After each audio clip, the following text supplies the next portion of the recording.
ቴሌቪዥን አስደናቂውን የክብር ፍጻሜያችንን የሚያበስር የቴሌቪዥን ፕሮግራም አሁን ጀመረ። የምስራች! ኢየሱስ በቶሎ ይመጣል። ሰላም ጤና ይስጥልኝ የድንቅ ፍጻሜ ቤተሰቦች፣ የጌታ ጸጋ ሰላም በያላችሁበት ከናንተ ጋር ይሁን። ዛሬ ይዤ የመጣሁት እንግዳ ዶክተር በረከት አስናቀ ነው። የኤስአርኤም መስራች እና ባለራዕይ ነው። እንዲሁም ደግሞ ብርቱ ሴት የሚል የሚደንቅ መጽሐፍ ጽፎ አበርክቷል። ስለ እነዚህ ጉዳዮች አብረን በሰፊው እናወራለን። እስከ መጨረሻው ድረስ ተከታተሉን።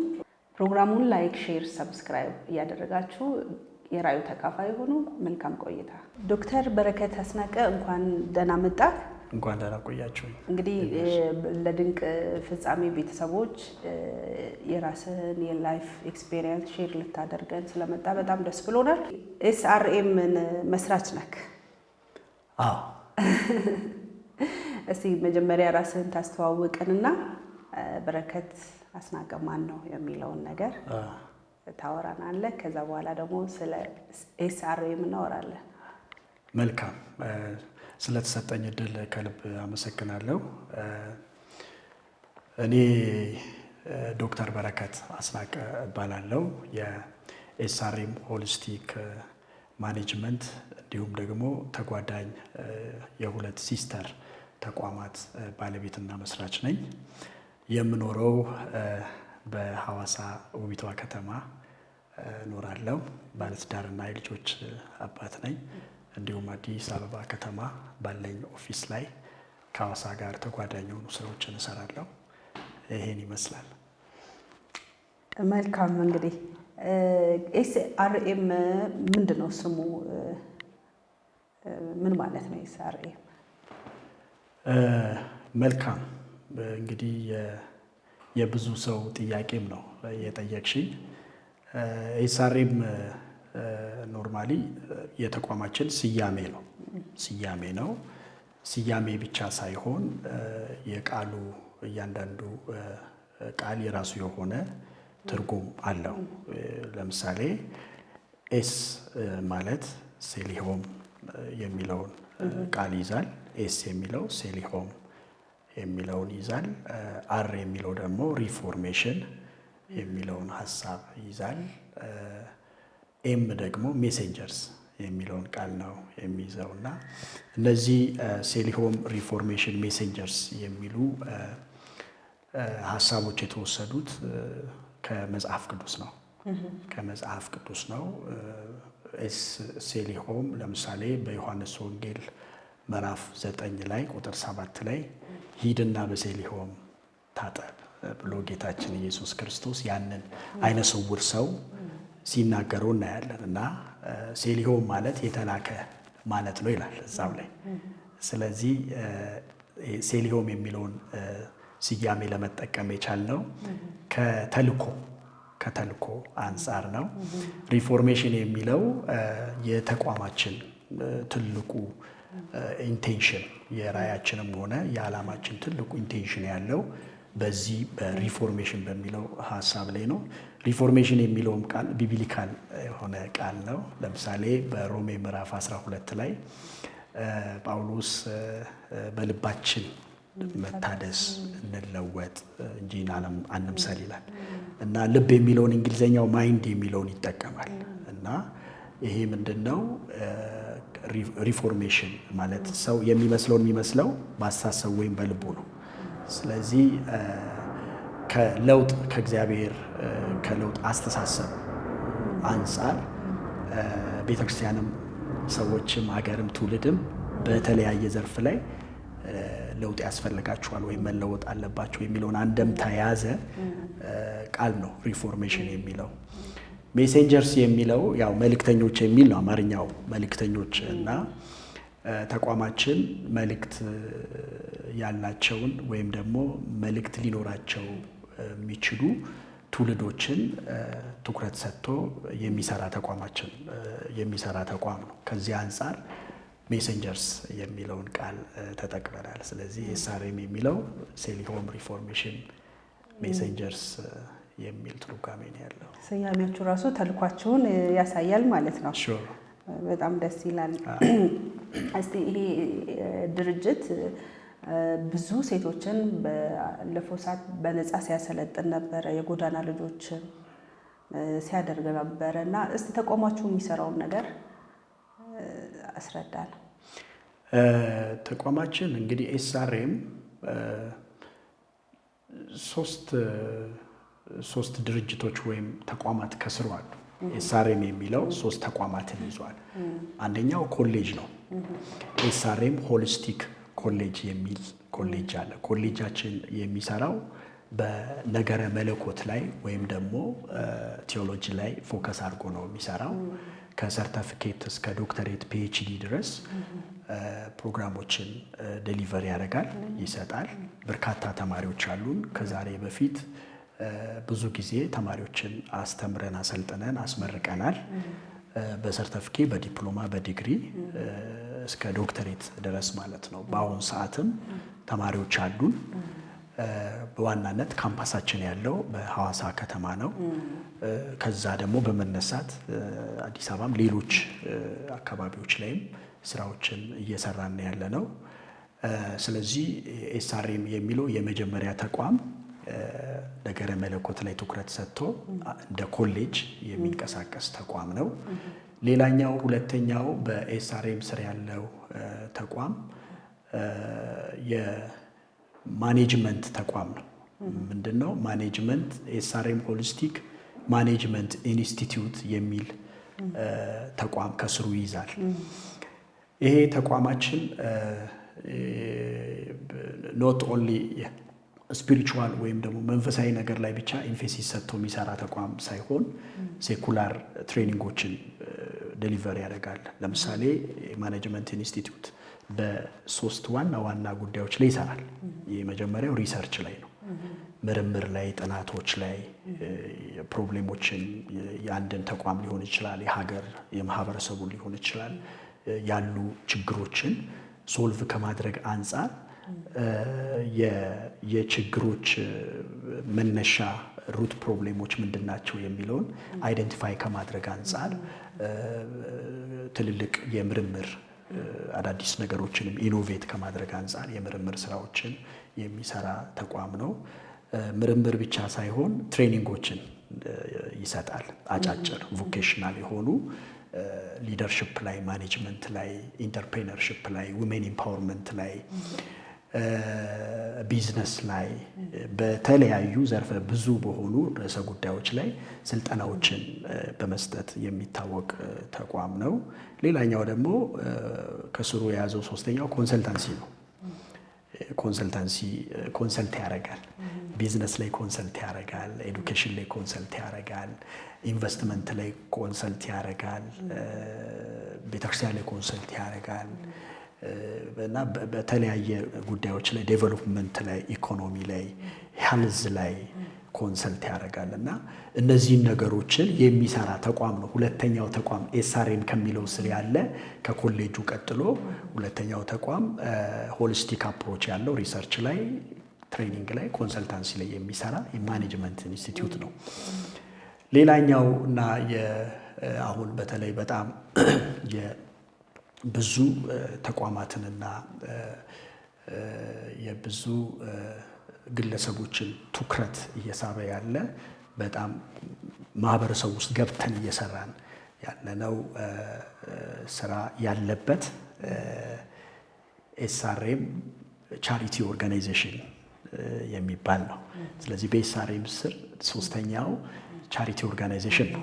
ይሄ ቻሪቲ ኦርጋናይዜሽን በዋናነት በተለይ ቅድም ላነሳሽው ጥያቄ መልስ አለው ብዬ የማስበው ተቋም ይሄ ነው። እሱን ስራ በስፋት በጥልቀት እየሰራ ያለው ኤስአርኤም ቻሪቲ ኦርጋናይዜሽን ነው። ይህ ቻሪቲ ኦርጋናይዜሽን የሚሰራው አንደኛ በስትሪት ኪድስ ላይ፣ በጎዳና ልጆች ላይ፣ አዲክትድ በሆኑ ወጣቶች ላይ፣ ዩዝ ላይ ወጣቶች ላይ ይሰራል። ኮመርሻል ሴክስ ወርከርስ ላይ፣ ሴተኛ አዳሪዎች ላይ ይሰራል። በተለይም ደግሞ ከሴቶች ጋር ተያይዞ ተቋማችን አሁን በስፋት እየሰራ ያለ አንድ ፕሮጀክት አለ። እሱም ምንድነው? ብርቱ ሴት የሚል ፕሮጀክት ቀርጾ በስፋት እየሰራ ነው ያለው እና አሁን ትኩረታችን ሁሉ ነገራችን እዛ ላይ ነው ያለው።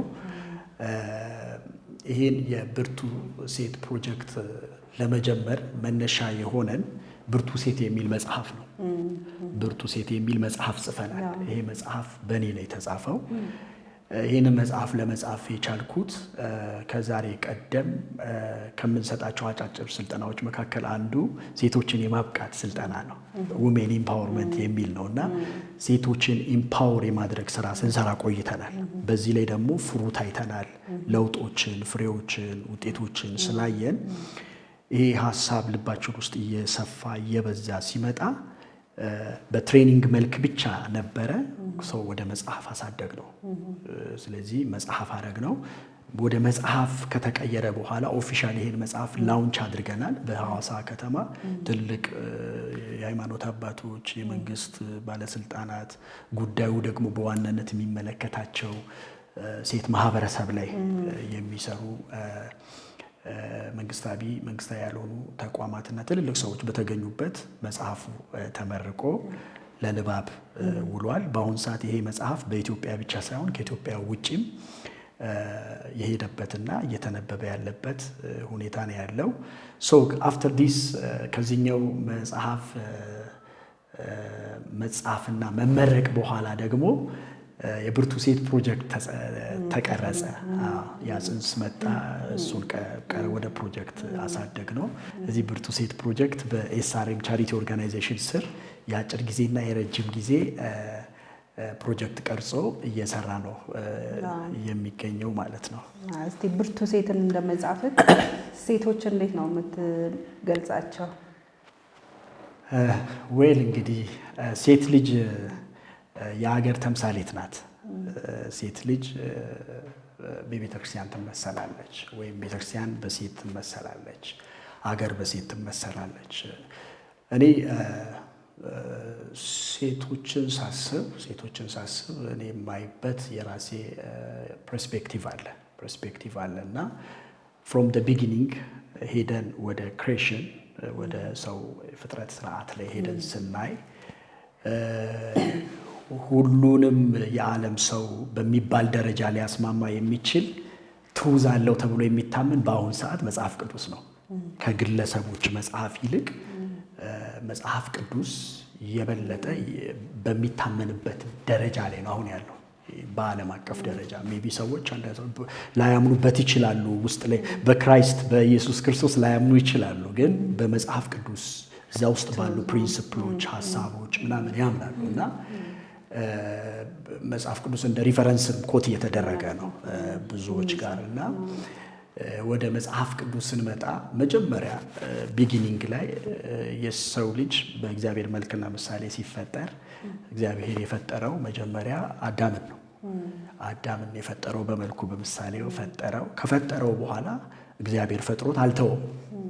አንድ የሆነ ትልቅ ሚሽን ወይም አሳይመንት ሰጥቶታል። በኤደን ገነት ይህን ተንከባከብ፣ እንደዚህ አድርግ የሚል ጋድ የሆነ አሳይመንት ሰጥቶታል። የሆነ ተልእኮ ሰጥቶታል። ያለ ተልእኮ አይደለም፣ የሆነ ኃላፊነት ሰጥቶታል እና እዛ ኃላፊነት ላይ በመልኩና በምሳሌው የተፈጠረውን የሰው ልጅ እግዚአብሔር ሲያየው ስራው ላይ ብቻውን ነው። በተሰጠው ስራ ላይ፣ በተሰጠው ተልእኮ ላይ፣ ራእዩ ላይ ብቻውን ነው። ስለዚህ አየና ሰው ብቻውን ይሆን ዘንድ መልካም አይደለም ማለት። አሁን ሰው ብቻውን ይሆን ዘንድ መልካም አይደለም ያለው ከብቸኝነትን ከማስወገድ አንጻር አይደለም።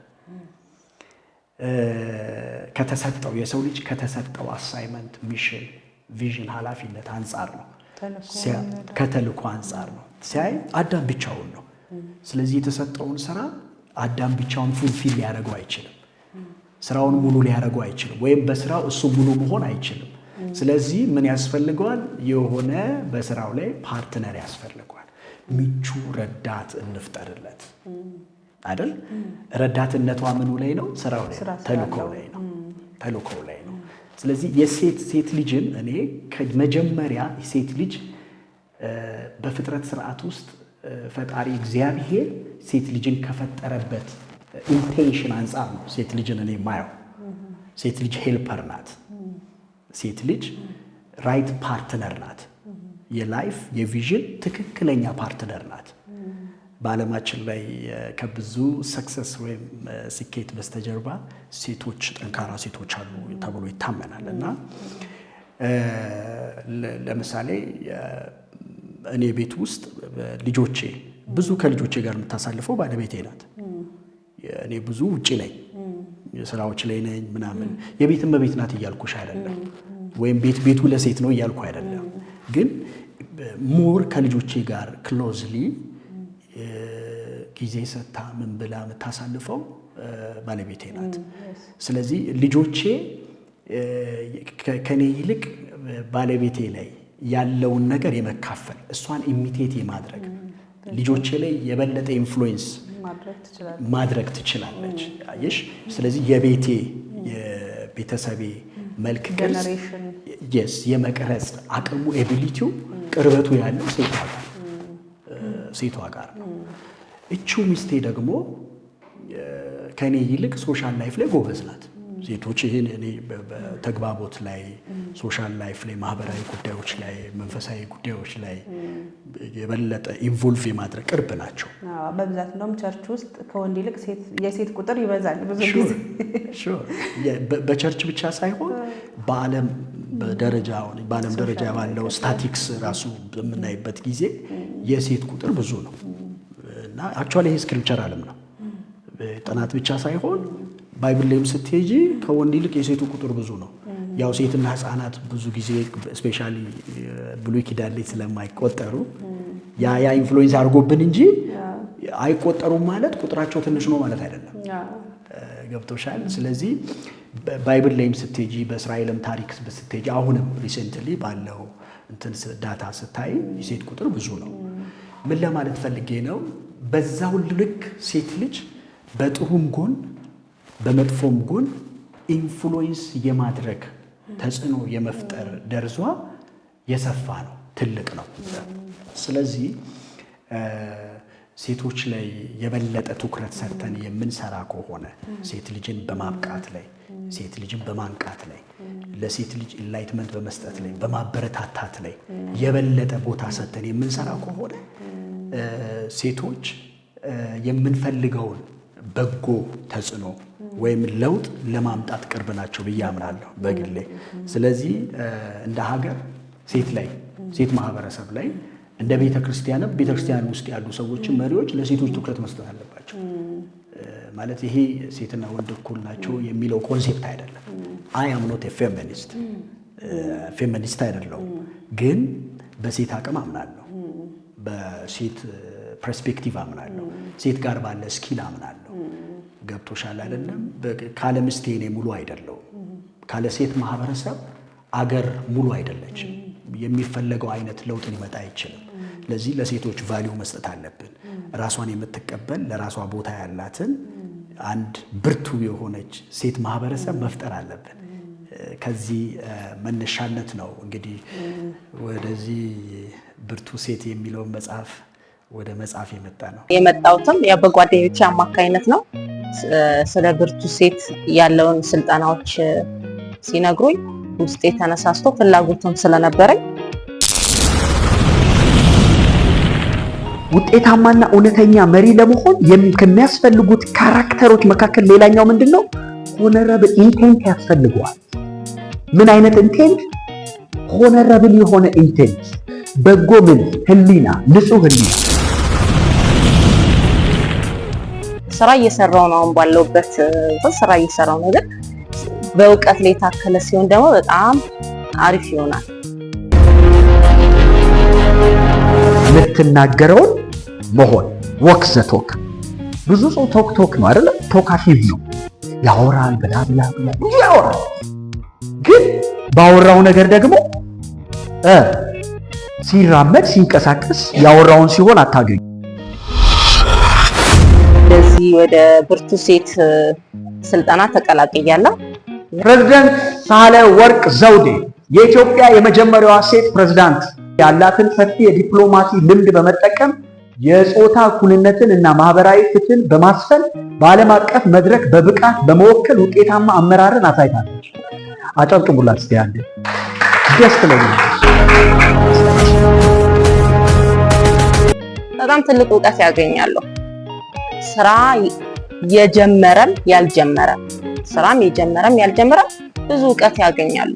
በእውቀት ላይ የተመሰረተ ሲሆን ደግሞ ንግዱ ጥሩ ነው። ብዙ ነገሮች አሉት መሃል ላይ አሁን ከስተመር አያያዛለ።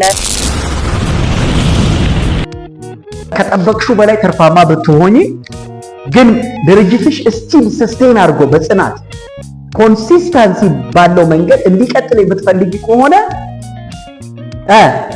ስራውን ይዘው የሚቀጥሉትን ሰዎችን ምን ማድረግ አለብሽ? ማብቃት። ምንድነው መስራት የምፈልገው? አንዳንዴ ብዙ ሴቶች ቤት ውስጥ ሆነው ምንድነው በሰራ ድፍረቱ የላቸውም የመውጣት። እኛ ከበላን እኛ ትርፋማ ከሆነን ትርፍ ካገኘን ስራችን ላይ ምናምን በቃ እዛ ጋር ሳቲስፋይ እናደርጋለን፣ ደስተኞች እንኖራለን፣ እንቆማለን። ለቀጣይ ትውልድ አናስብም፣ ስራው እንዲቀጥል አናረግም። ለዚህ ነው ፒፕል ዴቨሎፕመንት ላይ ማንሰራው። ፒፕል ዴቨሎፕመንት ላይ የሚሰራ ተቋም፣ ፒፕል ዴቨሎፕመንት ላይ የሚሰራ መንግስት፣ ፒፕል ዴቨሎፕመንት ላይ የሚሰራ ድርጅት ዋሬቨር ምንም በሉት ሰስቴኔቢሊቲው አስተማማኝ ነው የሚሆነው። ነገር ግን ይህን ስልጠና በሚወስዱ ሰዓት ብትከስር መነሳት እንደምችል ነገን እኮ ስናስብ ሌላውን ትውልድ ብቻ አስበን እኮ እኛ ቤት ትውልድ የለም፣ ልጆች የሉንም እንዴ? ስለ ልጆቻችን አስበን ነው የምንሰራው። እኛ የምንሰራው ነገር ልክ እኛ ጋር የሚያቆም አይደል፣ ልጆቻችንም እየበሉ የሚቀጥሉበት፣ ሌላውም የሥራ ዕድል የሚያገኙበት። ብርቱ ሴት ለመሆን እህቶቼ ወደዚህ ስልጠና ኑ። እኔ ብዙ እውቀት አግኝቼበታለሁ። እናንተም ደግሞ ወደዚህ ብትመጡ ብርቱ ሴት ትሆናላችሁ። እኔ ራሴን ለውጥ አውቀዋለሁ። ስለዚህ እናንተም ብትመጡ ጥሩ እውቀት ሲይዛችሁ ወደ ስራ ዓለሙ ትገባላችሁ። ኤስአርኤም እንግዲህ አሁን ሰፊ ሆኗል አይደለ? አዋሳ ላይ ቤዝ አድርጎ ብራንቹን ደግሞ አዲስ አበባ ላይም አለው። ብዙ ስራ እያሰራችሁ ነው። ማህበረሰቡ ላይ ተጽዕኖ እያመጣችሁ ነው እና እስቲ ይሄ ድርጅት እዚህ ከመድረሱ በፊት እንግዲህ መነሳት መውደቆች ይኖራሉ አይደለ? እና እስቲ ስለሱ ስላካሄዱ እንዴት እዚህ ማለት ላይ ደረስ? ከዚህ ደረጃ ላይ ከመድረስ በፊት ምን አይነት ቻሌንጆች ነበሩ? መቼም እያንዳንዱ ቢዝነስ የራሱ ቻሌንጅ አለው እና ምን አጋጥሞሃል? ይሄ መቼስ ሁሉም ሰው በዚህ ዓለም ላይ ሲኖር ቻሌንጅ አለው እና ያው የቻሌንጁ አይነት ሊለያይ ይችላል። አንቺና እኔ ፌስ የምናደርገው ፕሮብሌም አለ፣ ተግዳሮት አለ። ተግዳሮቱ ግን ከለሩ ይለያያል። የተግዳሮቱ አይነት አመጣጡም ይለያያል። አንቺ በሌላ ቻሌንጅ ስታደርጊ፣ እኔ ደግሞ በሌላ ቻሌንጅ እደረጋለሁ። ምናልባት ለአንቺ በጣም ኢዚ የሆነ ነገር እኔ ጋር ደግሞ በጣም ቻሌንጅ ሊሆን ይችላል። እኔ ጋር ኢዚ የሆነ ነገር አንቺ ጋር ቻሌንጅ ሆኖ የሚታይበት ሁኔታ አለና ይህ ሁሉም ሰው ህይወት ውስጥ ያው የሰው ህይወት በእንደዚህ አይነት የተግዳሮት የመፈራረቅ ሁኔታ ውስጥ ያልፋል። እንደዛውም እኔ የተለየው አይደለሁ፣ ማህበረሰብ ውስጥ ያለው ሰው ነኝና በተለይም ደግሞ ስራ ለመስራት በጥቁር ማህበረሰብ ውስጥ ስራ ለመስራት ያውም ራዕይ አለኝ ብለሽ ራዕይ ይዘሽ ስትነሺ ያለው ተግዳሮቱ ምን ያህል ከባድ እንደሆነ ሁላችንም እናውቀዋለን፣ ስራ ዓለም ውስጥ ያለ ሰዎች እና የተከፈለው ዋጋ የታለፈው ተግዳሮት ቀላል አይደለም። ምናልባት ዛሬ እንደዚህ በ2 ደቂቃ በ3 ደቂቃ አውርተሽ የምትጨርሺው አይደለም። ሁሌ የተለያየ ቻፕተር ያለው መጽሐፍ ይወጣል እና ብዙ ቻሌንጆችን አልፈናል። እንደ ተቋሙ አሁን ወዳለበት ቅርጽና መልክ እንዲኖረው ወደዚህ ይዘት እንዲመጣ የተከፈሉ ብዙ ዋጋዎች አሉ። ለምሳሌ ትልቁ ቻሌንጅ አንቺ ውስጥ ያለው አስተሳሰብ ነው። አሁን በሁለት ከፍያ አያቸዋለሁ ቻሌንጆችን በሁለት ከፍያ አያቸዋለሁ። የውስጥ ቻሌንጅ እና የውጭ ኢንተርናል እና ኤክስተርናል ቻሌንጆች አሉ እና እኔ ከኤክስተርናል ተግዳሮት ይልቅ የውስጥ ተግዳሮት በጣም ከባድ ነው። ምክንያቱም ተስፋ መቁረጥ ሹር ምልሽ የሰው ልጅ መጀመሪያ ፋይት የሚያደርገው ከራሱ ጋር ነው።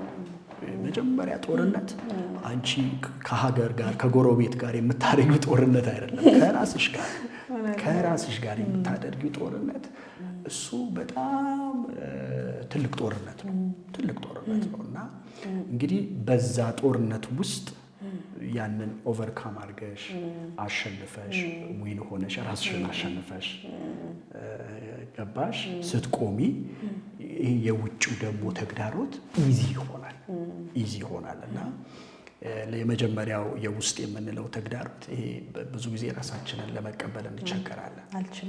አልችልም፣ እኔ ለዚህ ራዕይ አልበቃም፣ ብቁ አይደለሁም፣ ብላቴና ነኝ።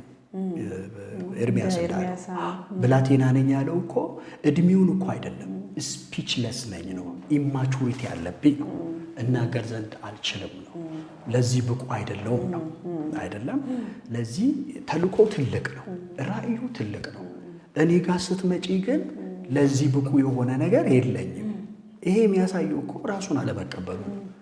እንግዲህ አስቢ፣ እግዚአብሔርን የሚያህል ትልቅ አምላክ ያንን ሰውዬ ያን ብላቴና መጥቶ የአሕዛብ ያውም እኮ እስራኤል አይደለም የሚለው ወይ ቤተክርስቲያን አይደለም፣ የአጥቢያ ቤተክርስቲያን አይደለም፣ የአሕዛብ የኔሽን ፕሮፌት አድርጌሃለሁ፣ ገና ከማህፀን ተመርጠሃል፣ ተለይተሃል ተብሎ ሲነገረው ኮንፊውዝድ ነው የሆነው።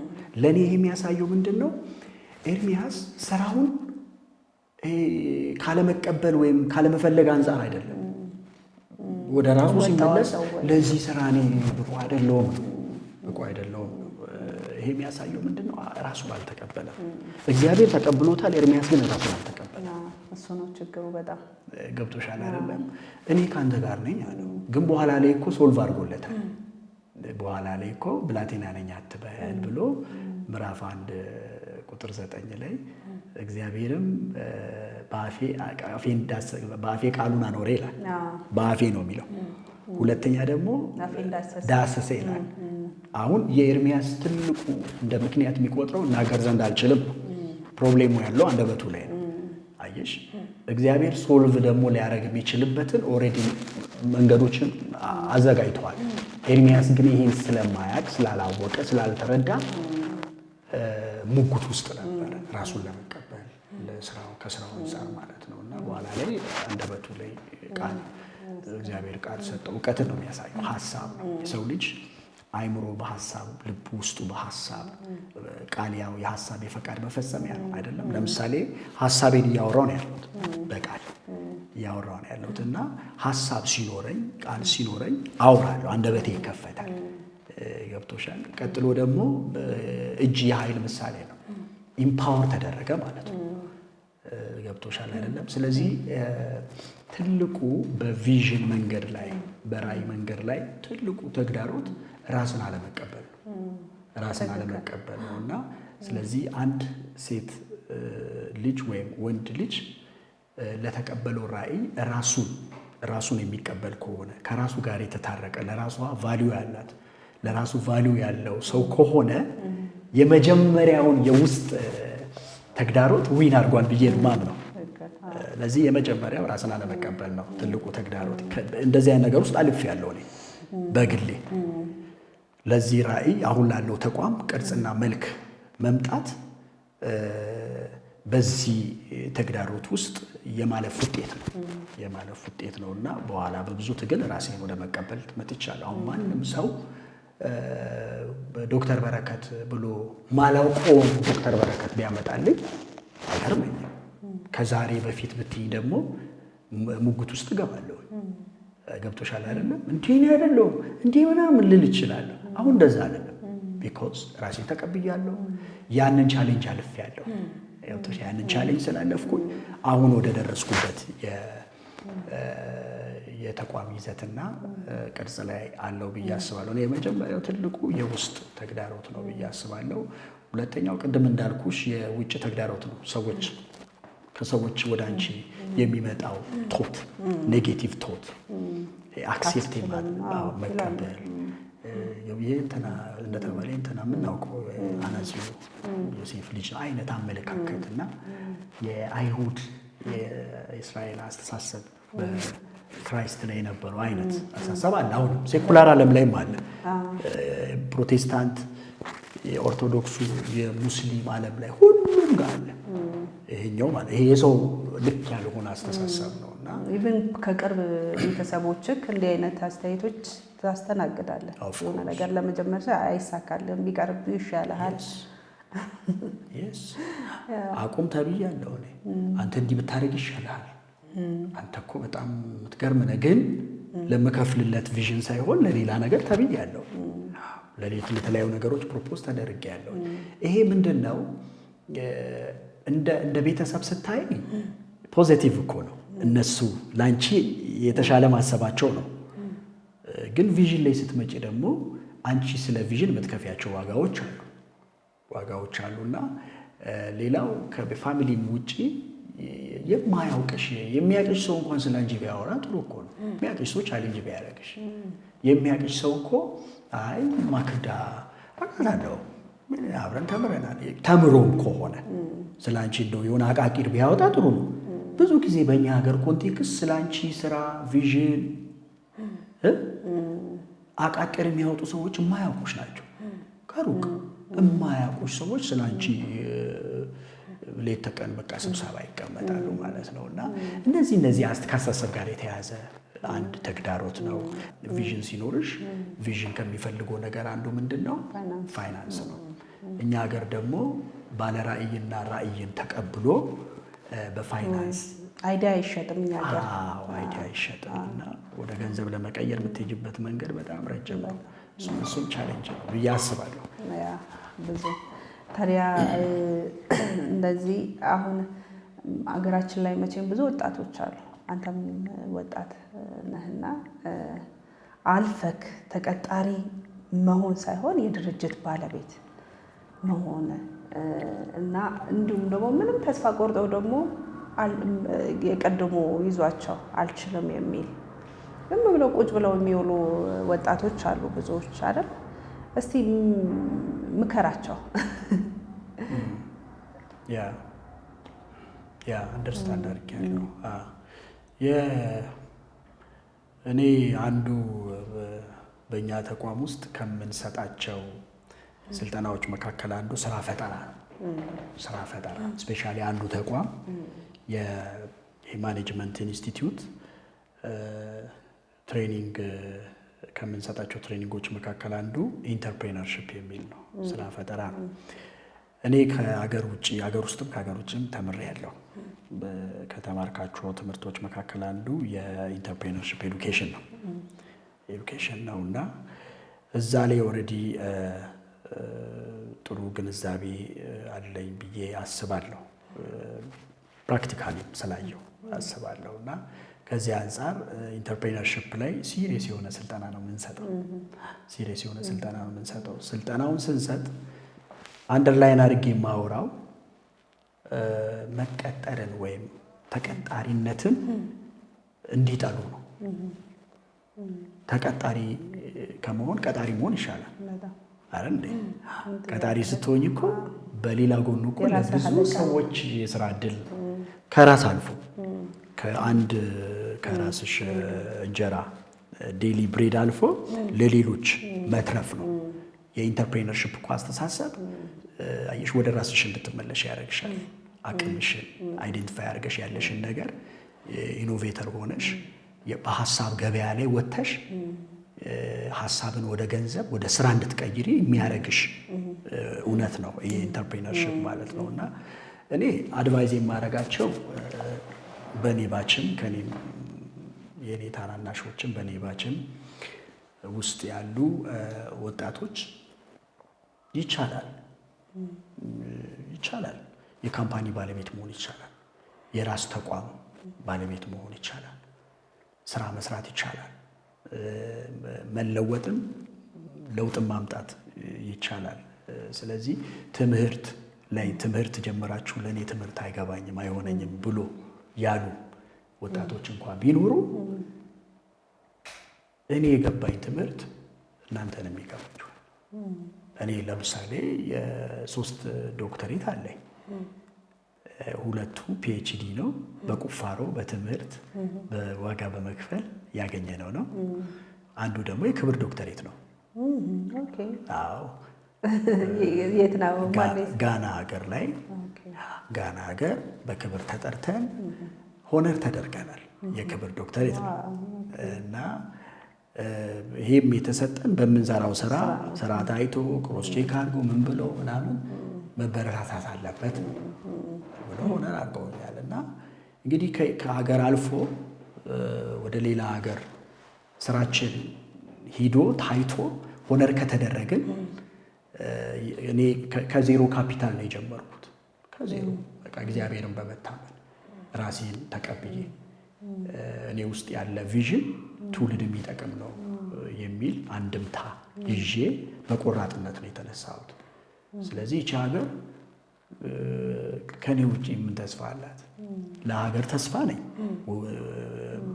ቪዥን ያላቸው እንደኔ ቪዥን ያላቸው ሰዎች አንቺ እኮ ይሄንን ስራ ስትሰሪ ለሆነ ማህበረሰብ እኮ ትልቅ ለምሳሌ የኔ የማወራውን ነገር ሌላው ማህበረሰብ ይሰማል አይደለም እንዴ? እንዲህም ይቻላል እንዴ ይላል። ለዚህ ምክንያት ሆነሻል አይደል? ይሄ ትልቅ ስራ ነው። ትልቅ ብሪጅ ሆነሻል። ትልቅ ስራ ገብቶ ሌላውም ደግሞ በሌላ መልክ ነገሮችን ራን እያደረገ ማህበረሰብን ሌሎችን ከመጥቀም የሀገርንም ቅርጽ ከማስተካከል አንጻር ኃላፊነቱና ግዴታውን ለመወጣት ኢንተርፕሬነር መሆን ይቻላል፣ ስራ ፈጣሪ መሆን ይቻላል የሚለውን ነገር ለማለት ፈልጌ ነው። እንደው የኛና የነጮቹ ልዩነት እኛ ስለ ጠቅላላ አፍሪካኖችም ማለት ነው ከችግር ጋር መላመድ እንወዳለን። ሌላው ሀገር ደግሞ ሀሳቢዎች ብቻ ተብለው የሚቀመጡ አሉ። ለማሰብ ብቻ ስራቸው ማሰብ ብቻ ነፃ ኢንቫይሮንመንት ተሰጥቷቸው አስበው አዲስ ነገር መፍጠር ነው ስራቸው። ሌላ ነገር ስራ የላቸውም እና ለሀሳብ የሰጠነው ዝቅተኛ አመለካከት ቦታ ነው ለዚህ ያበቃን ብዬ እላለሁ። አፍሪካኖች እያንዳንዱ ነገር የሚመጣልን ከነጮቹ ነው አይደል? እያንዳንዱ የምንነዳው መኪና። ለምንድን ነው አፍሪካኖች መፍጠር ማንችለው? ከኛ የተፈጠረ ነገር ወደ ሌላው ዓለም አዲስ ነገር። አሁን እንኳን በቅርብ ቻይና እንግዲህ የስንት ዓመት ጉዞ ነው፣ በእኛ እድሜ ነው አይደለ? በጣም ድሃ የነበረች ሀገር ናት። ዛሬ ላይ ግን አስፈሪ ገናና ሀገር ሆናለች። ለምን? በስራ ስለሚያምኑ ስለተመቻቸላቸው ብዬ አስባለሁ። ይሄ ነገር መለወጥ የለበትም ብለህ ታስባለህ? እንደ አፍሪካ እንደ ሀገር ጥሩ ጥያቄ ነው። በጣም ትኩረት የሚስብ ምናልባት ብዙዎችን የሚመለከት የብዙሃን ጥያቄ ይመስለኛል እና ኢንሾርት ይሄ መተው መለወጥ መቀየር ያለበት አስተሳሰብ ነው እና ሊበረታታ የሚገባ ወይም ደግሞ እንደ ኖርም ቆጥረ ነው ቅድም እንዳልሽው ለመልመድ እየለመድ ነው ምንተው ጉዳይ አይደለም። ማቆም አለብን። ልክ አይደለም። አንዱም እንዳትለወጪ የለውጥ እንቅፋት ሆኖብሽ ያለው ትልቁ ችግር ከታየ ትልቁ ችግር ይሄ ነው ብዬ ነው ማስበው። ስለዚህ እኔ አንድ ነገር አምናለሁ። የትኛውም ጾታ ሳይለይ፣ ጎሳ፣ ብሔር ሳይለይ የትኛውም የሰው ልጅ መለወጥ ይችላል፣ መለወጥም ይችላል የሚል አቋም አለኝ። በእኛ ተቋም ውስጥ ማይንድ ሴት የሚል ስልጠና አለ። ለምሳሌ በያዝሽው መጽሐፍ ብርቱ ሴት የሚለው መጽሐፍ ላይ ይሄ መጽሐፍ በ12 ምዕራፍ በ4 ክፍሎች የደረጀ መጽሐፍ ነው። ከነዚህ ከአራቱ ክፍሎች መካከል መጽሐፉ አንዱ ክፍል የሚያወራው ስለ ማይንድ ሴት ነው። ስለ አስተሳሰብ ነው። ስለ አእምሮ ውቅር ነው። የሚያወራው። ስናስተምር አስተሳሰብን በሁለት ከፍለን ነው የምናስተምረው። ሁለት አይነት አስተሳሰብ አለ። አዳጊ የሆነ ወይም የሚያድግ የአስተሳሰብ ክፍል የምንለው አለ። ሌላኛው ደግሞ ፊክስድ የሆነ የተገደበ የአስተሳሰብ ክፍል የምንለው አለ። ይህ ምናልባት ብዙ በዚህ በአስተሳሰብ ዓለም ላይ ኮንሰልት የሚያደርጉም ሆነ የሚጽፉ ሰዎች የሚያምኑበት ፋክት ነው ብዬ ነው ማስበውና ስለዚህ ይሄ አዳጊ አስተሳሰብ የሚባለው ሁልጊዜ በእድገት የሚያምን ነው። በለውጥ ሁልጊዜ በመለወጥ አዳዲስ ነገሮችን በመፈለግ ኢኖቬተር በመሆን አዳዲስ ግኝቶችን፣ ሶሉሽኖችን፣ ፕሮብሌም ሶልቭ በማድረግ የሚያምን የአስተሳሰብ ኔቸር ያለው ክፍል ነው። ያኛው ፊክስድ ማይንድ የሚባለው የተገደበ የአስተሳሰብ ክፍል ያለው ማህበረሰብ ብዙ ጊዜ አልችልም ነው የሚለው። ብዙ ጊዜ ይሄ ነገር እኮ ለኔ አልተፈቀደም፣ ኤኬሌ እኮ ተምሮ እንደዚህ ውጤታማ የሆነው A+ ያመጣው ዩኒቨርሲቲ ጆይን ለማድረግ የቻለው PhD ሊሰራ የቻለው ኤኬሊት እኮ ሰርታ አልተሳካላት የትልቅ ካምፓኒ ባለቤት ልትሆን የቻለችው እነሱ እኮ ከቤተሰባቸው ምን ያሉ ስለሆኑ ነው የተባረኩ። እኔስ ወደሚለው ሲመጣ እኔማ በቃ የኛማ ምንም እድለብስ ነኝ፣ እኔ የተረገምኩ ነኝ፣ ከርስር ነኝ ብሎ የሚቀበል አመለካከት ያለው ማህበረሰብ ነው። ይህ ልክ አይደለም። አየሽ፣ ማህበረሰቡ ለሁለት ተከፈለ።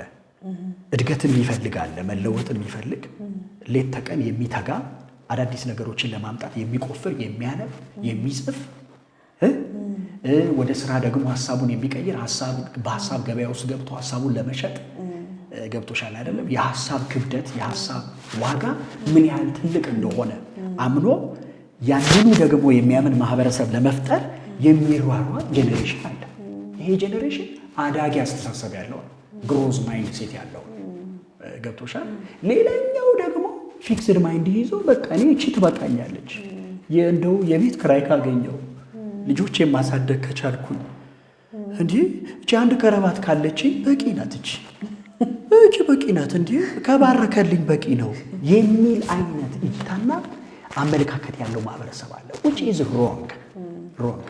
እድገት፣ ማደግ፣ መለወጥ፣ ፕሮስፐር ማድረግ ለሁሉም ለሰው ልጅ የተፈቀደ ነው። ለሙስሊሙ፣ ለፕሮቴስታንቱም፣ ለኦርቶዶክሱም ሃይማኖት ላለውም ለሌለውም የሰው ዘር በሙሉ ፍሬያማ እንዲሆን እንዲለወጥ አለቀ። ፕሪንሲፕሉ ህጉ ለሁሉም ነው የሚሰራው። ስለዚህ እንደዚህ አይነት ችግሮችን ፕሪቬንት ለማድረግ እንደ አፍሪካ እንደ ጥቁር ማህበረሰብ ላይክ እንደ ነጮቹ ለአንድ ችግር መፍትሄ ለመስጠት ሁሉም ሰው እነሱ ነጮች ስለሆኑ አይደለም የቻሉት፣ በከለር ነጭ ስለሆኑ አይደለም የቻሉት እና ስለተጉ በነገሩ ላይ ትኩረት ስለሰጡ ለዚህ ነገር መፍትሄ እኔ አመጣለሁ ብሎ ራሳቸውን ገብቶሻል የመፍትሄ አካል ወይም ሶሉሽን ሜከር አድርገው ስለተቀበሉ ተሳክቶላቸዋል። እኛም ማህበረሰብ ውስጥ እንበዛም ይሁን እንጂ እኮ በዚህ አቅጣጫ ላይ እየተጉ ለማህበረሰቡ መፍትሄ የሚያቃብሉ ሰዎች አሉ። ጥሩ ምሳሌ ናቸው። ለምን እነሱን አንከተልም? አገኘሽኝ አይደለም? ኃይሌ እኮ እየሮጠ በቃ ዓለምን አስደመመ። ኖት ኦንሊ ኢትዮጵያ ዓለምን ያስደመሙ። ከኃይሌ በኋላ እኮ ብዙዎች ተነስተዋል አይደለም እንዴ? ስለዚህ ጥሩ ሞዴል ኤግዛምፕለር ላይፍ ቢዝነስ ላይ፣ ፋሚሊ ላይ፣ ፖለቲካው ዓለም ላይ፣ ኢኮኖሚው ላይ በተለያየ ዘርፍ ላይ ጥሩ ምሳሌ ሊሆኑ የሚችሉ ተጽዕኖ ፈጣሪ ሰዎች አሉ።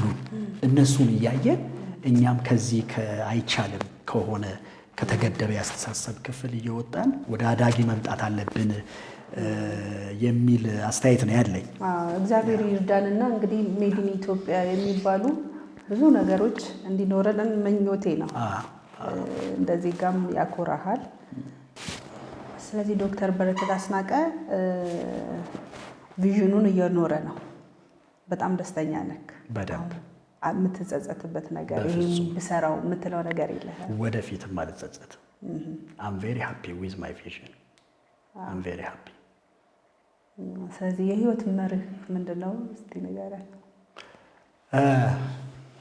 የኔ የህይወቴ ትልቁ መርህ መጽሐፍ ቅዱስ ነው፣ የእግዚአብሔር ቃል ነው። ብዙ የተማርናቸው ትምህርቶች አሉ፣ ሰርቲፋይድ የሆነባቸው የቀለም ትምህርቶች፣ የቀለሙን ዓለም በደንብ ዋኝተነዋል፣ አይተነዋል። ግን ለእኔ በልቤም ሆነ በስራዬ ላይ ትልቁን ቦታ የሚይዘው የህይወቴ መርሆ ወይም ትልቁ ፕሪንሲፕል የምቀዳበት ሪፈረንሴ ስክሪፕቸር ነው ብዬ ነው ማምነው፣ የኔም የቤተሰቤ የተቋማችን እና ከዚህ የተነሳ ተቋማችን ከሳምንት የመጀመሪያ የስራ ቀን የሳምንቱ የመጀመሪያ ቀን ሰኞ ባይሆንም የሳምንቱ የመጀመሪያ ቀን እሁድ ነው ብለን ነው የምናምነውና የሳምንቱ የመጀመሪያ ቀን የስራ ቀን ግን ሰኞ ስለሆነ እኛ የሳምንቱን የመጀመሪያ የስራ ቀን ዲቮሽን አለን። ሰራተኛው በጌታም ሆነ አልሆነ ዲቮሽን ግድ ነው። ዲቮሽን ግድ ነው። እንደ አንድ የስራ አካል ተደርጎ ይወሰዳል።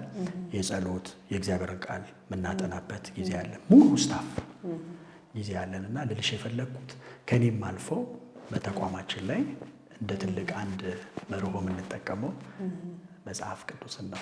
እንግዲህ ባለፈው ለ500 ሴቶች ነፃ የማይንድ ሴት ስልጠና ሰጥታችኋል አይደል? ስፖንሰር የሚያደርጋችሁ ማን ነው? በራሳችሁ በድርጅታችሁ ነው ወይስ? አሁን ወደ ብርቱ ሴት ፕሮጀክት ስንመጣ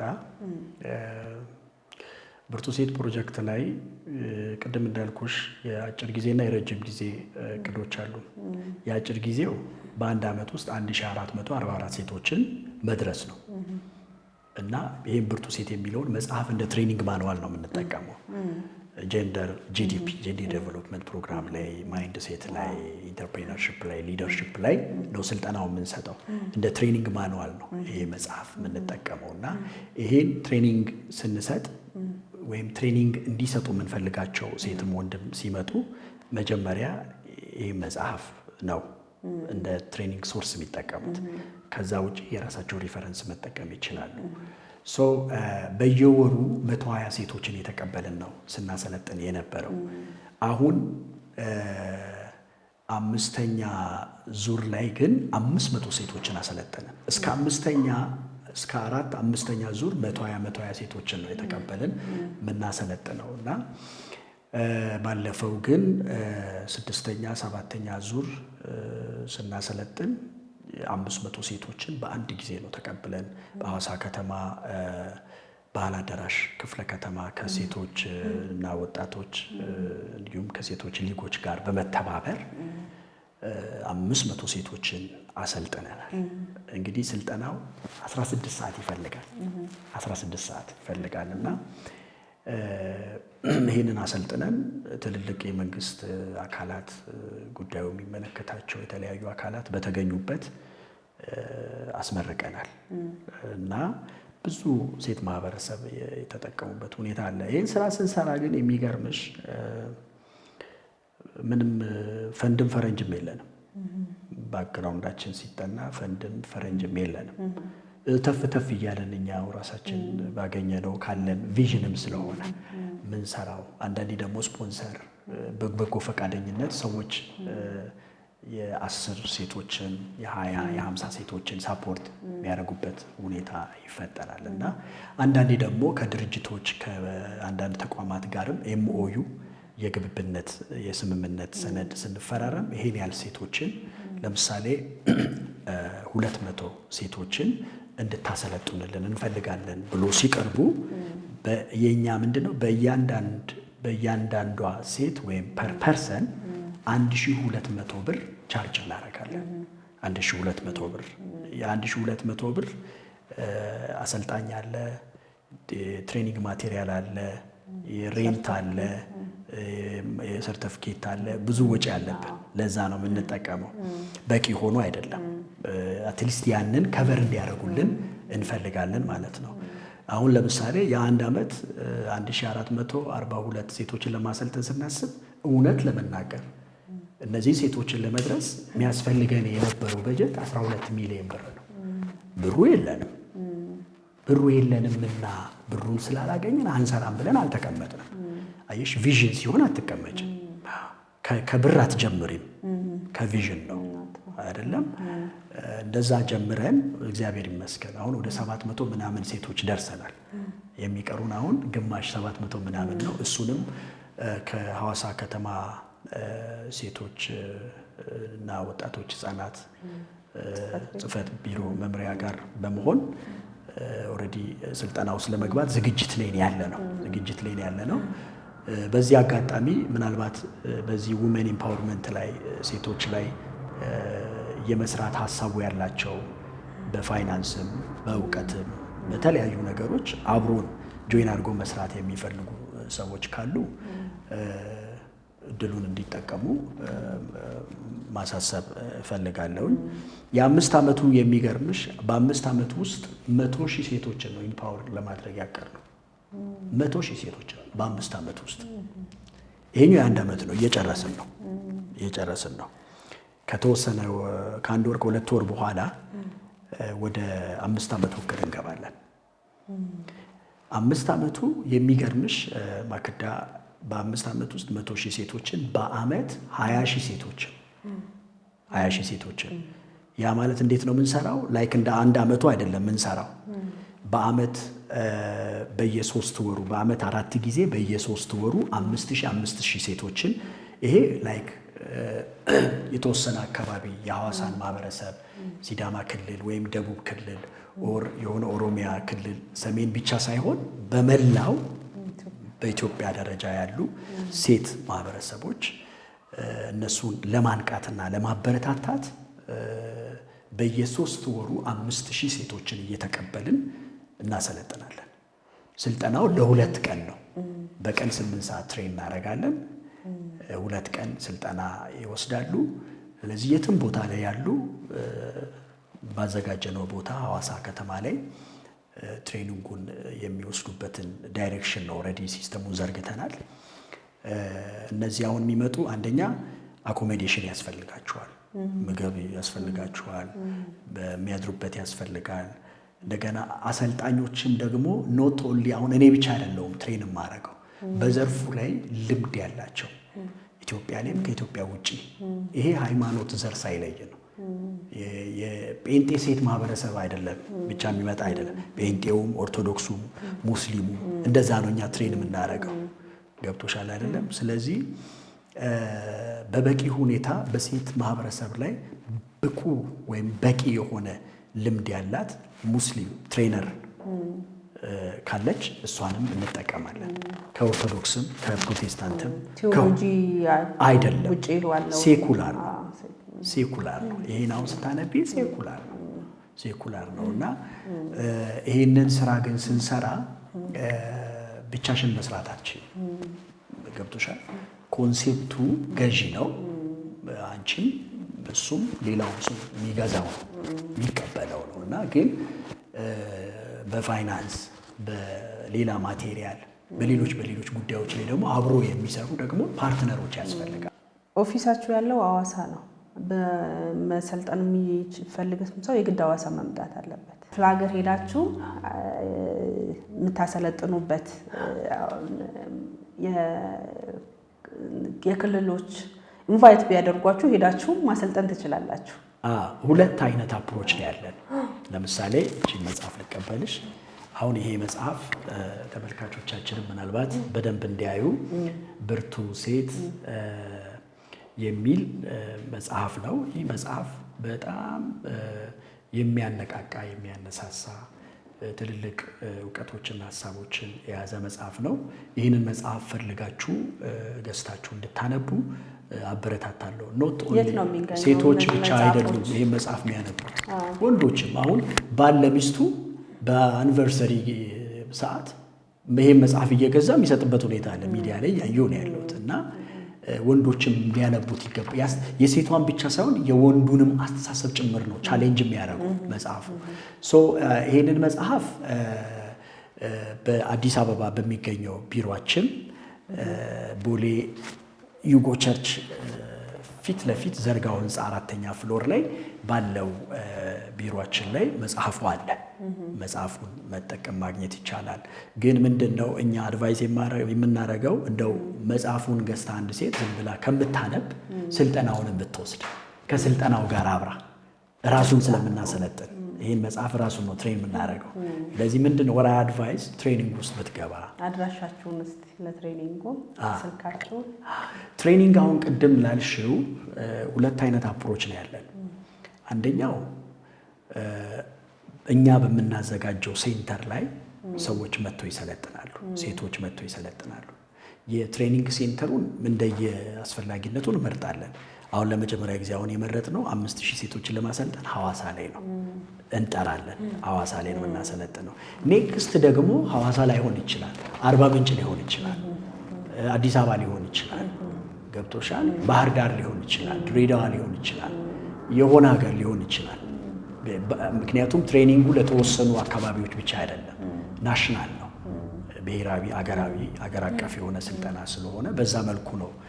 ለምሳሌ አርባ ምንጭ ከተማ ቀጥሎ የምናደርግ ከሆነ ከአርባ ምንጭ ከተማና አስተዳደር በተለይ ከሴቶች እንዲሁም ደግሞ እዛ ከተማ እዛ አካባቢ ካሉ ሴቶች ላይ ከሚሰሩ ኤንጂኦዎች፣ ተቋማት፣ የተለያዩ ተቋማት ጋር አንድ ላይ በመሆን ነው።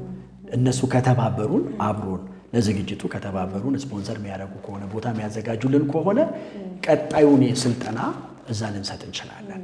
አዲስ አበባም እንደዛ በዚህ መልኩ ነው ያሰብነው። የመጀመሪያው አፕሮች ይሄ ነው። ወደ እኛ ወዳዘጋጀነው ስልጠና ሴንተር እየመጡ የሚወስዱበት ሁኔታ። ሌላው ደግሞ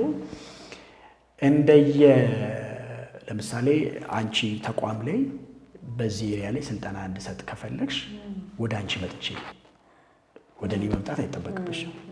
አንቺ ወዳለሽበት ሂጄ ትሬኒንግ የምሰጥበት እንደዚህ 5፣ 10፣ 20፣ 50፣ 100 የሚሆን ባለን የስምምነት እንትን መሰረት መተን ስልጠና የምንሰጥበት ሁኔታ ነው ያለው። እስቲ መሰልጠን ለሚፈልጉ ስልካችሁን ወይ አድራሻችሁን ነገራቸው። መሰልጠን የሚፈልጉ ሴቶች ካሉ። እሺ ማክዳ፣ አሁን በድጋሚ ከልብ አመሰግናለሁ ስለጋበዝሽኝም ስለጠራሽኝም ሀሳቤን ወይም ደግሞ ሀሳባችንን ለላንቺ ሚዲያ ተከታዮች እንድናቀርብ እድሉን ይህን ፕላትፎርም ስላመቻቸሽ ከልብ አመሰግናለሁ። በራሴም በተቋሜም ስም እኔም አመሰግናለሁ በጣም። የብርቱ ሴት ማህበረሰብ እንግዲህ ያመሰግኑሻል። ምናልባት ይህንን ስልጠና የብርቱ ሴት ፕሮጀክት ስልጠና መውሰድ ለምትፈልጉ በኢትዮጵያ በገጠር በከተማ በተለያየ ስፍራ ላይ ያላችሁ ይህንን ቪዲዮ ወይም ደግሞ ይህንን ሚዲያ ለምትከታተሉ ሰዎች ዋናው የስልጠናው ማዕከላችን ሐዋሳ ነው። ቀጥሎ ደግሞ አዲስ አበባ ነው። ስለዚህ በአገር ውስጥ ያላችሁ ስልጠናውን መውሰድ የምትፈልጉ ሰዎች ሐዋሳ ላይ ያላችሁ በተለይ ሲዳማ ክልል አድራሻችን ሐዋሳ ከተማ ፒያሳ ሌቢ ሆቴል ፊት ለፊት የሐዋሳ ዩኒቨርሲቲ ግብርና ኮሌጅ ባለበት ግቢ ትልቁ ህንፃ ላይ ኤስአርኤም ሆሊስቲክ ማኔጅመንት ኢንስቲትዩት የሚል ህንፃ አለ። እዛ ብትመጡ ቢሮ ቁጥር 103 ላይ መታችሁ መመዝገብ ትችላላችሁ። እንዲሁም ደግሞ ምናልባት በስልክ መመዝገብ ለምትፈልጉ በቴሌግራም ኮንታክት ልታረጉን ለምትፈልጉ 0928 68 49 87 እደግማለሁ 0928 68 49 87 ምዝገባው ኦልሬዲ ጀምሯል። ከአንድ ወር በኋላ ስልጠናው ይጀምራል። ምናልባት ቀኑን ከተወሰነ ጊዜ በኋላ በይፋ በሚዲያ ሁሉ የምናሳውቅ ይሆናል። ግን ምዝገባ ኦልሬዲ ጀምረናል። እግዚአብሔር ይባርካችሁ። ውድ ጊዜህን ነው የሰጠኸኝ። ብዙ ጊዜ ደውዬ ዛሬ ደግሞ ተሳክቶልክ መተን ቆንጆ ኢንተርቪው ያደርገናል። በመጨረሻ የምታስተላልፈው መልእክት ካለ አስተላልፍና ፕሮግራማችንን እንጨርሳለን። ማክዳ፣ እኔም በድጋሚ ከልብ አመሰግናለሁ። እናንተም አክብራችሁን እንደ ግለሰብ ብቻ ሳይሆን እንደ ተቋም አክብራችሁ ስለጠራችሁን በቃለ ምልልስ ላይ ቃለ መጠየቅ ላይም የምሰራቸውን ስራዎችና እየሰራው ያለሁትን ነገር ለሌሎች ተመልካቾች እንዲያውቁ እድል ስለፈጠራችሁልኝ ከልብ አመሰግናለሁ። በመቀጠል ደግሞ ምናልባት በዚህ ስራ ላይ ሌት ተቀን ደከመኝ ሰለቸኝ ሳትል አብራኝ ለቆመች፣ ለምትጸልይልኝ፣ ለምታበረታታኝ ብርቱ የሆነችውን ባለቤቴን ፍጹም ሎሪሶን ከልብ ላመሰግን እወዳለሁ። እንዲሁም ደግሞ ወላጅ አባቴን አስናቀ ዲደሙን፣ ወላጅ እናቴን ዳመነች አብርሃምን፣ ቀጥሎም ደግሞ ሙሉ የኤስአርኤም ስታፎችን ከልብ ማመስገን እወዳለሁኝ። አመሰግናለሁ። እኛም እናመሰግናለን ዶክተር ተባረክ። ውድ ተመልካቾቻችን ከዶክተር በረከት አስናቀ ጋር የነበረን ቆይታ ይሄንን ይመስል ነበረ። መጽሐፉን ብርቱ ሴት የሚለውን ቅድም በተጠቀሰው አድራሻ ፈልጋችሁ እንድታገኙት አበረታታችኋለሁ። እስከ ሳምንት፣ መልካም ሳምንት።